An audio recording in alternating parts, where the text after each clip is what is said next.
আকাশবাণী কলকাতা। স্থানীয় সংবাদ পড়ছি সংযুক্তা সিংহ। গণপ্রহারে মৃত্যুর একের পর এক ঘটনা এবং উত্তর দিনাজপুরের চোপড়ায় বিবাহ বহির্ভূত সম্পর্কের জেরে দুই তরুণ তরুণীকে সালিশি সভা বসিয়ে মারধরের ভিডিও ভাইরাল হবার পর বিরোধীদের তীব্র সমালোচনার মুখে পড়েছে রাজ্য সরকার। বিজেপির জাতীয় মুখপাত্র গৌরব ভাটিয়া আজ নতুন দিল্লিতে এক সাংবাদিক বৈঠকে চোপড়ার ঘটনার উল্লেখ করে বলেন, পশ্চিমবঙ্গে তালিবানি শাসন চলছে। মুখ্যমন্ত্রী মহিলা হওয়া সত্ত্বেও এই ঘটনা নিয়ে নীরব। जनता बंगाल की त्रस्त है ममता बनर्जी से, और ये कहना गलत नहीं होगा। जंगल राज कैसा होता है, बिल्कुल ममता राज जैसा होता है। ये हर नागरिक के लिए पीड़ाजनक है, चिंताजनक है कि एक महिला मुख्यमंत्री जिनके पास गृह मंत्रालय भी है, वे अपनी पार्टी के गुंडों को खुली छूट देती है और जनता की सुरक्षा की उनको चिंता नहीं है। टीएमसी के गुंडे लीडर जो है उनकी सुरक्षा की चिंता है। ये ताजुमुल अक्का जेसीबी बुलडोजर संविधान को तार तार करने निकला है और ये पार्क होता है जाके ममता बनर्जी के घर पर। टीएमसी के विधायक जिनका नाम है हमीदुल रहमान, खुले तौर पे कह दिया मुस्लिम देश के कुछ नियम ऐसे ही हैं। দলের সর্বভারতীয় সভাপতি কেন্দ্রীয় মন্ত্রী জগৎ প্রকাশ নাড্ডাও ঘটনার তীব্র নিন্দা করে বলেছেন, যে ভিডিও প্রকাশ্যে এসেছে তা মধ্যযুগীয় বর্বরতাকে মনে করিয়ে দেয়। ঘটনার প্রতিবাদে বিজেপি বিধায়করা আজ বিধানসভা ভবনে বিক্ষোভ দেখান। উল্লেখ্য, সিপিআইএম রাজ্য সম্পাদক মোহাম্মদ সেলিম গতকাল তার এক্স হ্যান্ডেলে ঘটনাটির ভিডিও পোস্ট করার পরই এ নিয়ে আলোড়ন ওঠে। এদিকে মারধরের এই ঘটনায় মূল অভিযুক্ত তৃণমূল কংগ্রেস কর্মী তাজিমুল হক ওরফে জেসিবিকে গ্রেপ্তার করেছে পুলিশ। ভিডিওয় দেখা যায় তরুণীকে মাটিতে ফেলে কঞ্চি দিয়ে বেধড়ক পেটাচ্ছেন তাজিমুল। কঞ্চি ভেঙে গেলেও তিনি থামেননি। এ ব্যাপারে চোপড়ার বিধায়ক হামিদুর রহমানের বক্তব্য নিয়েও শুরু হয়েছে বিতর্ক। তার কথায়, পরকীয়া সম্পর্ক সমাজে গ্রহণযোগ্য নয়, তবে একটু বেশি বাড়াবাড়ি করা হয়েছে। তরুণী বা তার পরিবারের তরফে কোনো অভিযোগ আসেনি বলেও মন্তব্য করেন তিনি।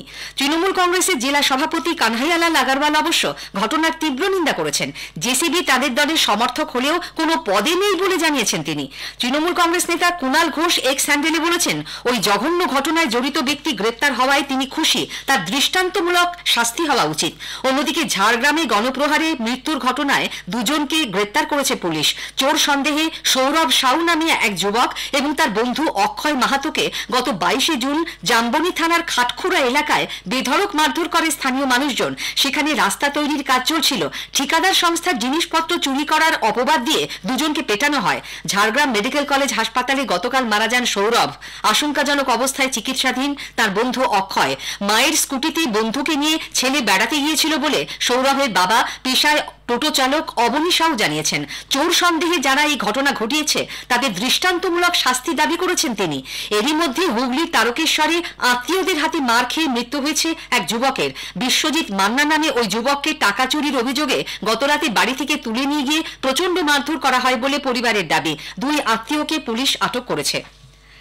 মালদার হরিশ্চন্দ্রপুরের নদী ভাঙন কবলিত এলাকা পরিদর্শনে গিয়ে স্থানীয় বিধায়ক রাজ্যের ক্ষুদ্র ও কুটির শিল্প দপ্তরের প্রতিমন্ত্রী তাজমুল হোসেন গতকাল প্রবল বিক্ষোভের মুখে পড়েন। তার সঙ্গে ছিলেন বিডিও সহ প্রশাসনের আধিকারিকরা। হরিশ্চন্দ্রপুর 2 নম্বর ব্লকের রশিদপুর গ্রামে এই বিক্ষোভের জেরে দ্রুত এলাকা ছাড়তে হয় তাঁদের। নববাংলার রূপকার রাজ্যের প্রাক্তন মুখ্যমন্ত্রী ডাক্তার বিধানচন্দ্র রায়ের 143তম জন্মদিনটি আজ চিকিৎসক দিবস হিসেবে পালিত হচ্ছে। সরকারি বেসরকারি নানা প্রতিষ্ঠান এই উপলক্ষে অনুষ্ঠানের আয়োজন করেছে।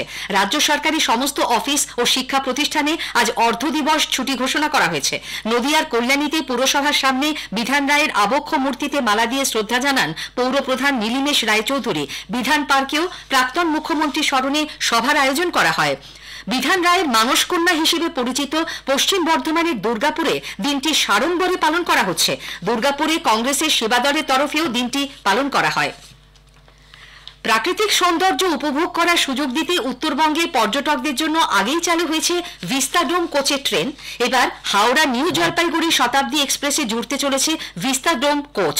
আজ থেকে আগামী বছরের 30শে জুন পর্যন্ত সাময়িকভাবে হাওড়া নিউ জলপাইগুড়ি হাওড়া শতাব্দী এক্সপ্রেসে এই কোচ লাগানো হবে, যার ফলে শতাব্দী এক্সপ্রেস 14 কোচের পরিবর্তে হবে 15 কোচের।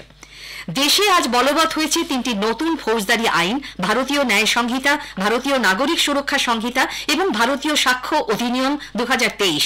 এর লক্ষ্য প্রত্যেকের জন্য বিচার ব্যবস্থাকে আরো সুলভ, দক্ষ ও সহায়ক করে তোলা। এক সাংবাদিক বৈঠকে কেন্দ্রীয় স্বরাষ্ট্রমন্ত্রী অমিত শাহ আজ বলেছেন, ব্রিটিশদের তৈরি ফৌজদারি আইন সমূলে উৎপাটন করেই এই নতুন আইনগুলি আনা হয়েছে। এর মাধ্যমে সংবিধান আরো মজবুত হলো। স্থানীয় সংবাদ শেষ হলো।